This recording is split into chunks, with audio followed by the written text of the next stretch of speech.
혹시 여러분들은 예수님의 12제자의 이름을 모두 알고 계십니까? 반응이 없으시네요. 저는 3부 예배 때는 그래도 한두 분쯤은 네 목사님 알고 있죠 이렇게 답 듣기를 원했는데 아무도 답을 안 하시니까 제가 당황스럽습니다. 알고 계신다면 정확히 쓸 수 있습니까? 정확히 여러분들이 쓸 수 있나요? 12명을 모두 쓰기가 어렵다면 몇 명 정도는 쓰실 것 같습니까? 아마도 갑자기 쓰라고 하면 당황한 나머지 알고 있던 제자들의 이름까지도 쓰지 못할지도 모르겠습니다. 하지만 여기에 앉아 있는 모든 분들이 베드로만큼은 모두 자신 있게 쓸 거란 말이죠. 베드로. 왜 그럴까요? 우리가 너무나 잘 알고 있는 베드로. 불신자들도요. 예수님, 베드로, 바울 정도는 다 알더라고요. 구약의 인물은 아브라함, 다윗 정도는 알고. 왜냐하면 성경은 그래도 불신자들로 읽어보기 때문에 이 베드로 하면요 모르는 사람이 없습니다. 자, 실제로 베드로는 그 어떤 제자들보다도 성경에 자주 등장을 하죠. 그래서인지는 몰라도 카톨릭에서는 교회의 수장인 교황, 이 교황의 시작을 누구라고 이야기합니까? 베드로라고 이야기를 합니다. 지금 레오 몇 세인지 제가 지금 정확하게 기억이 안 나는데 레오 아무튼 교황이 200 몇십 몇 대, 여러분 이렇게 교황이라는 거예요. 200대 200대. 근데 1대 교황이 누구입니까? 캐톨릭에서는 베드로입니다. 자, 그래서 베드로를 초대 교황이라고 하며 개신교에서 베드로를 대하는 것과는 비교할 수 없을 정도로 훨씬 신성시하고 있어요. 자, 그래서인지는 몰라도 베드로의 무덤이 있는 곳에 성 베드로 성당을 지어서 그곳에서 지금도 교황이 주요 미사를 집전하도록 하고 있습니다. 성 베드로 성당 지하에 가면 베드로의 무덤이 있다라는 거예요. 자, 그러면 베드로는 어떤 특징을 가지고 있을까요? 어떤 특징을 가지고 있을까요? 베드로는 여러분 어떤 사람이었습니까? 우선 제자들 가운데 대표성을 가진 으뜸 제자요 수제자였습니다. 또 예수님께서 나를 따라오라 라고 제자로 불렀을 때 어부로서 자신의 소중한 그물을 버려두고 즉각적으로 예수님을 따랐던 결단의 사람이었어요. 저와 여러분들 같으면 어떻게 했을까요? 한 일주일 말미를 달라고 기도해 보겠다라고 따라갈지 따라가지 말지 그렇게 할 텐데 베드로는요 즉각적으로 따라갔어요. 소중한 그물을 버려두고 결단하는 거죠. 더하여 예수님께서 베드로에게 너는 나를 누구라고 생각하냐라고 물었을 때 주는 그리스도시요 살아계신 하나님의 아들이시니이다 라고 대답해서 예수님의 마음을 흡족했던 자가 곧 베드로였습니다. 대단하죠 여러분들. 더 나아가 예수님을 위해서 목숨을 건 자로서 누가복음 22장 33절을 보면 내가 주와 함께 오게도 죽는 데에도 가기를 각오하였나이다 라고 말하기까지 했습니다. 그뿐 아니라 다혈질 성격의 소유자로서 예수님을 잡으러 왔던 말고라는 대제사장의 종의 오른쪽 귀를 칼로 베어버리기까지 했습니다. 의리의 사나이예요. 예수님 지키겠다라고 칼을 휘둘러 가지고 대제사장 종이었던 말고의 오른쪽 귀를요 베어서 떨어뜨려 버렸어요. 이처럼 베드로는 그 어떤 제자보다도 소중한 스승인 예수님을 위해서라면 자기 목숨이라도 드릴 준비를 갖췄던 겁니다. 자, 그런데 이런 베드로가 예수님을 부인하는 사건이 발생하게 되었습니다. 어쩌면 이것은 본인을 비롯한 그 누구도 상상하지 못했던 일이었을 거예요. 실제로 베드로는 이 사건이 있기 얼마 전 모두 주를 버릴지라도 나는 결코 버리지 않겠나이다 라고 장담했던 장본인이었습니다. 예수님, 당신의 다른 제자들은 다 주님을 버리들지언정 저는 믿으세요. 저는 버리지 않을 겁니다. 그렇게 혼장담했던 자가 곧 누구였어요? 베드로였어요. 하지만 이런 베드로는 스스로 했던 장담이 무색하게도 어린 계집종 안에서 예수를 부인하고 말았습니다. 그런데 베드로의 이런 부인이 단순히 실수라고 보기 어려운 것은 한 번이 아니라 무려 몇 번? 몇 번? 두 번도 아니고 무려 세 번씩이나 예수님을 전혀 모르는 사람처럼 취급했다라는 거예요. 여러분, 이것은요, 실수가 아닌 거죠. 자, 그렇다면 이 말씀을 들은 여러분들은 이런 베드로의 모습을 보면서 어떤 생각이 드시나요? 아니, 당시 베드로를 알고 있던 누군가가 그 자리에 있었다면 완전히 180도 달라진 베드로의 모습을 보면서 기분이 어떠했겠습니까? 혹시 여러분들은 그동안 베드로 같은 처지에 노출된 적이 있으셨나요? 만약 여러분들이 당시 베드로 같은 상황에 놓인다면 어떻게 반응했을 것만 같습니까? 여러분들이 당시 베드로의 처지였다면 어떻게 반응하시겠습니까? 자, 그런데 오늘 우리가 살펴보려는 내용은 베드로의 부인보다는 예수님의 시선에 관해서입니다. 여러분, 누구의 시선? 예수님의 시선에 관한 이야기예요. 아마 여러분들 모두 예수님 이 베드로의 부인에 대해서는 많이 들어봤을 거예요, 설교를. 그렇지만 오늘은 다른 관점으로 이 베드로의 부인이 아니라 예수님의 시선에 관한 이야기를 전하겠습니다. 자, 오늘 말씀 61절을 한번 볼까요? 우리 천천히 한번 읽습니다. 시작. 주께서 돌이켜 베드로를 보시니. 아멘. 예수님은 자신을 무려 세 번씩이나 부인했던 베드로를 바라보셨습니다. 자, 그러자 베드로는 이미 자신에게 말씀하셨던 주님의 오늘 딱 울기 전에 내가 세 번 나를 부인하리라 라는 이 말씀이 생각나서 통곡하게 되었습니다. 엉엉 울게 되었어요. 여러분, 자신을 무려 세 번씩이나 부인했던 베드로, 이 베드로를 바라보시던 당시 우리 주님의 심정은 과연 어떠했을까요? 그런데 성경 어리들을 살펴봐도 정말 이해할 수 없는 이런 베드로의 모습, 즉 예수님을 부인한 이유에 대해서 나와 있질 않는다라는 거예요. 성경 어디를 봐도 베드로가 왜 부인했을까? 그렇게 호언장담했던 주를 지키겠다라는 그 베드로가 어떻게 이렇게 배신을 때릴 수 있는 것인가? 이것에 대한 것은 성경 어디를 봐도 나와 있지 않아요. 그 이유에 대해서. 거기에 더하여 이런 베드로의 부인에 대해서 예수님께서 어떤 반응을 보이셨는지 이 부분도 나와 있지 않습니다.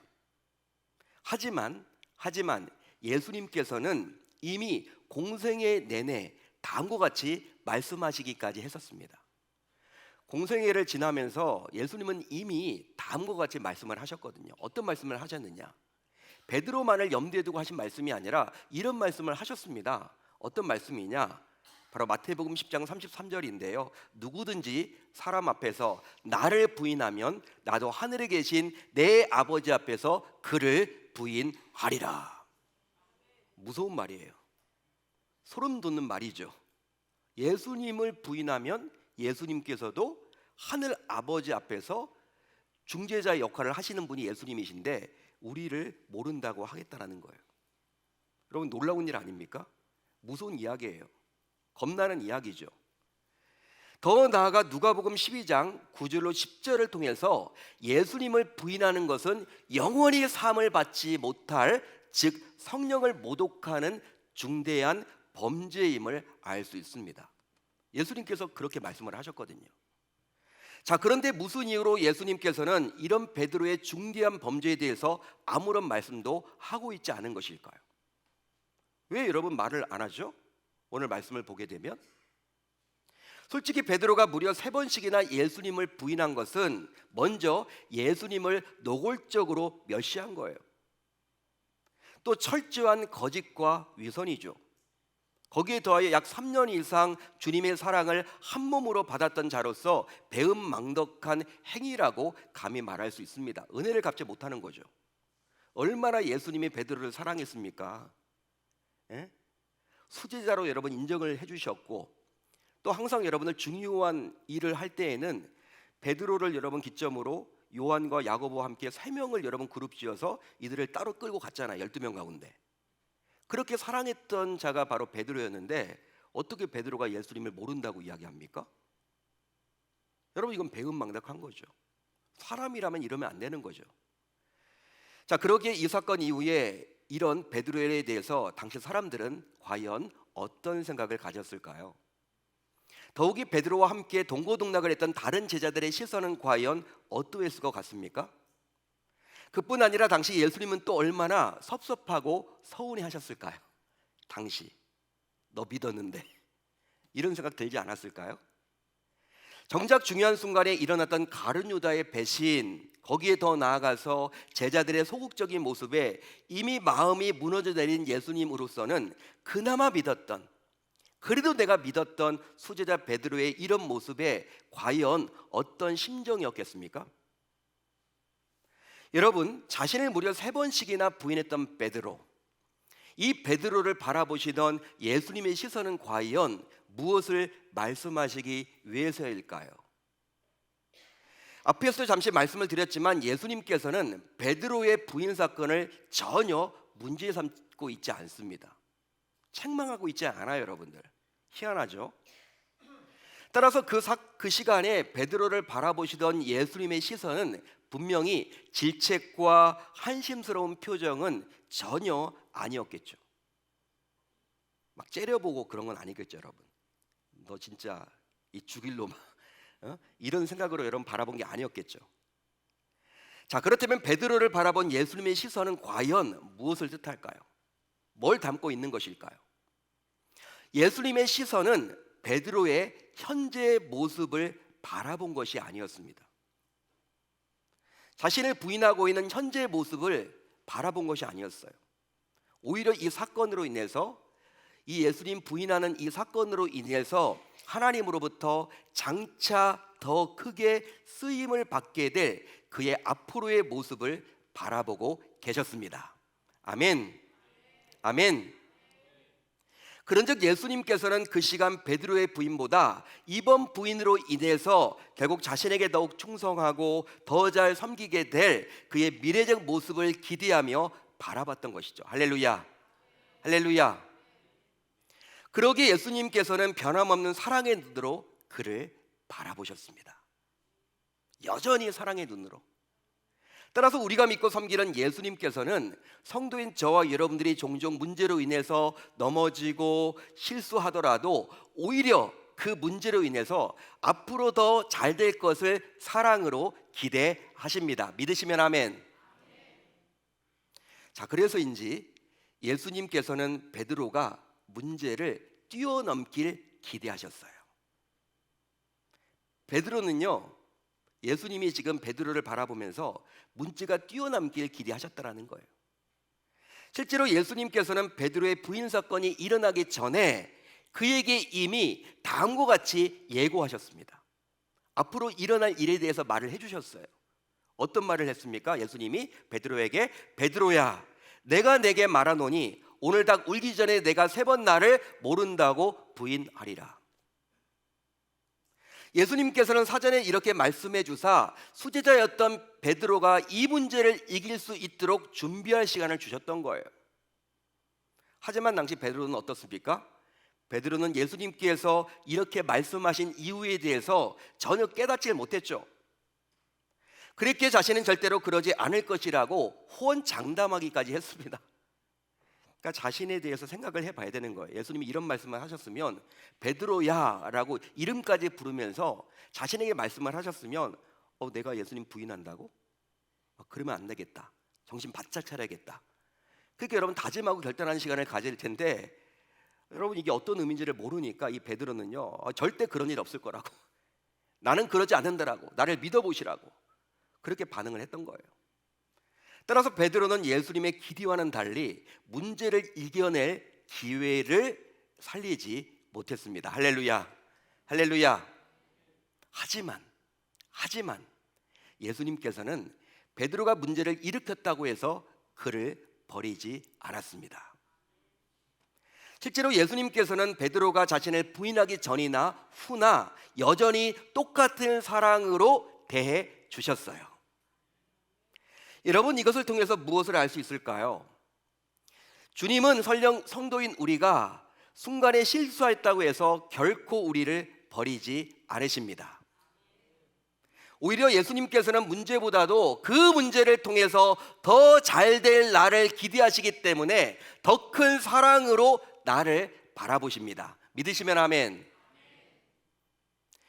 세계적으로 영향력 있는 복음주의 신약학자가 있습니다. 누구냐? 바로 D.A. 카슨이라는 신약학자가 있는데 이 부분에 대해서 이 학자는 이렇게 해석을 하고 있어요. 어떻게 해석을 하느냐? 그리스도의 시선은 정죄의 눈빛이 아니라 회복의 부르심이었다. 여러분, 결과적으로 베드로는 문제를 이기고 더 크게 쓰임을 받게 되었습니다.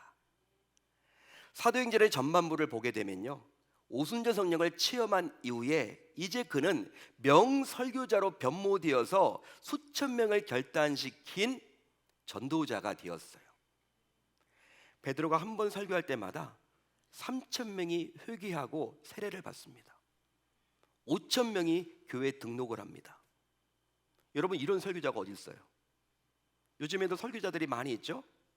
설교 잘하시는 목사님들이 많이 계시죠? 우리가 은혜 받는 목사님들이 많이 계시죠? 그렇지만 한 번 설교했을 때 회심의 역사가 강하게 일어나서 다들 여러분 세례 받겠다라고 야단이고 5천 명이 여러분 그날 예루살렘 교회에 와서 등록하는 그 역사가 어떻게 이걸 설명을 해야 되죠? 하나님은 그렇게 베드로를 사용해 주셨던 거예요. 위대한 설교자가 되었습니다. 어부 출신이었던 그가 정식 신학 교육도 받지 못했는데 그렇게 돼버렸어요. 놀라운 일이죠, 여러분. 또 안진뱅이와 중풍병자를 치유하고 심지어 죽은 도르가를 살렸습니다. 여러분, 신약 성경을 보면요, 예수님은 죽은 자를 살리셨죠. 그렇지만 예수님은 사람이 아니라 하나님이십니다. 자, 사도 바울이 죽은 자를 살렸고요, 또 한 사람이 더 있는데 그게 바로 베드로예요. 병 고치는 것과 죽은 자를 살리는 것은요 다른 거죠. 완전히 차원이 다른 거죠. 안진뱅이도 여러분 일으켰잖아요. 은과 금은 내게 없거니와 내게 있는 것은 이것을 내게 주노니 나사렛 예수 그리스도의 이름으로 일어나 걸어라. 여러분, 놀라운 기적과 이적을 베풀어 주시는 기적의 사람이 되었습니다. 더하여 초대교회 사도로서 교회와 일꾼들의 신앙을 바로 세운 영적 지도자였죠. 심지어 베드로 전후서를 기록해서 마지막 때를 살아가는 교회와 성도들이 과연 어떻게 살아내면 좋을지 지침을 제시해 주었어요. 말세를 살아가는 성도들이 과연 어떻게 살아가야 할지 지침을 제시해 주었어요. 깨어 있어야 한다는 것이죠. 사단 마귀가 우는 사자처럼 두루 다니면서 먹을 것을 찾는 것처럼 우리를 노리고 있기 때문에 항상 너희들 깨어 있어야 된다. 말세를 맞이해서 우리에게 지침을 주셨습니다. 그뿐만이 아니라 결국 주님을 위해서 자기의 목숨을 기꺼이 바친 순교의 산 제물이 되었죠. 할렐루야, 할렐루야. 일설에 의하면요, 베드로는요 예수님께서 십자가에 달려서 죽으셨는데 내가 감히 어떻게 십자가에 달려 죽을 수 있느냐라고 거부하면서 오히려 십자가를 거꾸로 달려서 죽었다는 거예요. 십자가에 거꾸로 달려서 죽었대요. 여러분, 이게 베드로였습니다. 완전히 달라졌죠. 완전히 이 예수님을 부인했던 이러한 것과는 완전히 180도 달라진 모습의 이 베드로예요. 여러분, 결국 베드로는 이런 예수님의 사랑으로 완전히 회복되어서 후에 다음과 같은 아주 놀라운 고백을 하기에 이르게 됩니다. 베드로의 이 고백을 보면 자신의 허물을 끝까지 사랑으로 덮어주셨던 우리 주님에 대한 신앙 고백적 성격이 몹시 강하다고 볼 수 있어요. 자, 베드로전서 4장 8절을 볼까요? 같이 읽어봅니다. 시작. 무엇보다도 뜨겁게 서로 사랑할지니 사랑은 허다한 죄를 덮느니라. 아멘. 자신이 예수님을 3번이나 부정하고 부인했지만, 모른다고 했지만 우리 주님으로부터 뜨겁게 사랑을 받았던 베드로는요, 아, 그렇구나, 사랑만이 허다한 죄를 덮을 수 있는 것이구나, 허다한 죄를 이겨낼 수 있는 것이구나 깨닫게 되고 우리에게 너희들 그렇게 서로 사랑하라고 권면해주고 있습니다. 무엇보다도 뜨겁게 서로 사랑할지니 사랑은 허다한 죄를 덮느니라. 아멘, 아멘. 사랑하는 성도 여러분, 혹시 여러분들은 감리교의 창시자로 불리는 요한 웨슬리에 대해서 들어보셨나요? 요한 웨슬리 알고 계십니까? 요한 웨슬리가 젊은 시절에 이미 여러분 명성이 자자했어요. 막 각 교회마다 영국 출신 아닙니까? 요한 웨슬리가. 여러분, 이렇게 영국 출신이었던 그가 영국 전역에서 교회들마다 그를 강사로 모시려고요 야단이었습니다. 가는 곳마다 각종 기적과 이적이 일어났고 또 많은 사람들이 회심의 역사가 일어나서 교회가 부흥되다 보니까 이 요한 웨슬리를 여러분 기대하고 그분의 말씀을 들으려고 사람들이 항상 몰려들었대요. 한 교회에서 요한 웨슬리를 모시려면요 몇 년 동안 부흥 집회를 기다릴 정도로 인기가 대단했습니다. 그의 명성에 자자하니까 미국에서도 여러분 그를 초청을 했어요. 대서양을 건너서, 지금처럼 비행기가 어디 있습니까? 타이타닉 호와 같은 배를 타고 여러분 이제 미국으로 가게 된 거죠. 여러분, 그런데 지금까지 승승장구를 해왔던 그가 이제 미국 조지아가 있는 그 교회에서 초청을 해서 선교를 가게 되었는데, 지금까지는 승승장구를 해왔던 선교가 이번만큼은 큰 실패로 돌아오고 말았어요. 안 되는 거예요, 여러분들. 요한 웨슬리가 설교를 해도 반응이 없는 거예요. 저는 사람들이 못 알아듣는 거예요. 그 결과 그는 일부 사람들로부터 이제 모욕을 당하게 되었고 조롱을 당하게 되었고 오해까지 받게 되었어요. 심지어 그의 명성에도 큰 오점으로 남게 되었죠. 역시 요한 웨슬리는 영국 땅에서만 통하나 봐. 미국에서는 전혀 발휘를 하지 못해. 뭐 순회 전도자가 그래. 뭐 바울을 닮았다는 그가, 이 바울은 그렇지 않았을 텐데. 요한 웨슬리 어떻게 못해. 사람들이 여러분 그 툭툭 내뱉는 말이 이제 요한 웨슬리가 상처가 되는 거죠. 영국 땅에서만, 그 좁은 영국 땅에서만 통하는 거지 미국과 같이 광활한 이 대륙에서는 전혀 설교가 먹히지 않아. 사람들이 그렇게 부정적으로 반응을 합니다. 결국 그는 영국으로 돌아와 한동안 자신감 없이 풀이 죽은 채로 살아가게 되었어요. 강단에 서지도 못합니다. 말씀을 전하는 것 자체가 두려워지게 된 거예요. 절망 가운데 있던 그는 어느 저녁에 이제 영국 런던에 있는 올더스 게이트 거리에서 열린 소규모 모임에 참석했어요. 별 기대를 갖지 않고 간 거예요. 자, 그런데 놀랍게도 그 자리에 있던 한 사람이 마틴 루터의 로마서 서문을 읽고 있었는데, 그 내용은 무엇이었냐면 사람이 행위가 아니라 믿음으로 의롭게 된다라는 로마서 1장 17절의 말씀이었어요. 이 복음이 들려지는 순간, 뜻하지 않게 이 복음이 자신에게 들려지는 순간 요한 웨슬리였던 그는 베드로처럼 무너진 자리에서 우리 주님으로부터 은혜의 시선을 선물로 받게 되었습니다.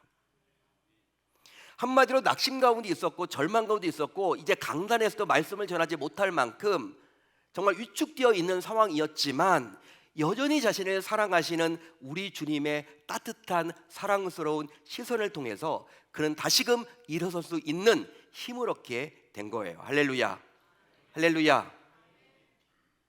이제 여러분들에게 묻고 싶습니다. 잘 대답을 해주시기를 바랍니다. 실수 없는 사람이 과연 있을까요? 또 넘어지지 않은 사람은 과연 있을까요? 아마도 이 질문에 누구든지 실수와 넘어짐은 있다고 답을 할 거예요. 그러면 세상 불신자와 달리 하나님을 믿는 성도인 저와 여러분들은 실수와 넘어짐이 없을까요? 여러분 어떠십니까? 목회자인 저는 실수와 넘어짐이 없을까요? 있죠, 여러분. 당연히. 안타깝게도 있습니다. 아마도 실수와 넘어짐의 정도의 차이는 있겠지만 그 누구라도 실수와 넘어짐은 있기에 아무리 성도라 하지만 우리 역시 실수와 넘어짐 때문에 오늘도 힘겹게 살아가는 거죠. 아마 교회에 나와 있지만 마음 한편에 이 실수와 넘어짐 때문에 지금 상처 입어서 위축된 상황에서 여기에 나와 계신 분들도 분명히 계실 거란 말이죠. 자, 그런데 문제는 무엇이냐면 이런 실수와 넘어짐이 성도인 우리를 힘들게 짓누르고 있다는 거예요. 자, 그래서 이제는 몰라도 반복되는 실수와 죄들 때문에 어쩔 수 없이 자신을 버려둔 채 힘겹게 살아가는 자들도 있을까요, 없을까요? 있습니다. 안타깝게도. 또 스스로의 책임이라는 자책과 죄책감에서 벗어나지 못한 채 늘 그런 감정에 짓눌려서 기쁨과 평안 없이 불안하게 살아가는 자들도 분명히 있겠죠. 더 나아가 이런 문제들로 인해서 발목이 잡힌 채 결국 나이는 먹지만 조금도 성장하지 못하고 늘 제자리 걸음만 맴도는 성도들도 분명히 있습니다. 여러분, 교회를 다닌 지 이제 5년, 10년, 15년, 20년, 30년 됐으면요, 신앙의 성장이 일어나야 하는데 이 실수와 넘어짐으로 인해서 발목이 잡혀 있기 때문에 어떻습니까? 여전히 여러분 교회를 50년, 40년 다녔는데도 애기 신앙을 가지고 있는, 항상 받으려고만 하는, 베풀지 못하는, 성장하지 못하는 그 애기 신앙에 머물러 있는 성도들이 분명히 있을 수밖에 없다라는 거예요. 그게 바로 우리들의 모습 아닌가요? 그게 바로 우리들의 현실 아닌가요? 한마디로 예수님을 믿고 섬기는 성도라지만 불신자들과 마찬가지로 여전히 이런 실수와 넘어짐 때문에 결국 오늘도 불행하게 살아가고 있습니다.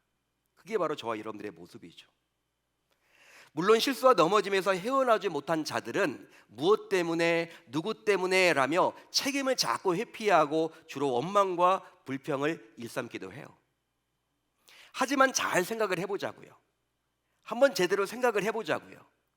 같은 문제를 만나도 누구는 때문에 라고 부정적으로 반응하는 반면에 어느 누군가는 덕분에 라고 오히려 감사와 기대를 담아서 긍정적으로 반응하기도 합니다. 여러분, 그게 바로 우리들의 모습이죠. 같은 여러분 이렇게 물컵을 봐요. 지금 물이 여러분 반절이 지금 잠겨져 있는데 여러분 안 보이시죠? 이 유리컵이 아니라서, 보이는 유리컵이 아니라서 물이 여러분 지금 반쯤 있습니다. 어떤 사람들은 나 목마른데 물이 반밖에 없네. 나 목마른데 이거 뭐야? 이렇게 부정적으로 말하는 반면에 어느 누군가는 나 목마른데 물이 반씩이나 있네. 이렇게 반응한다라는 거예요.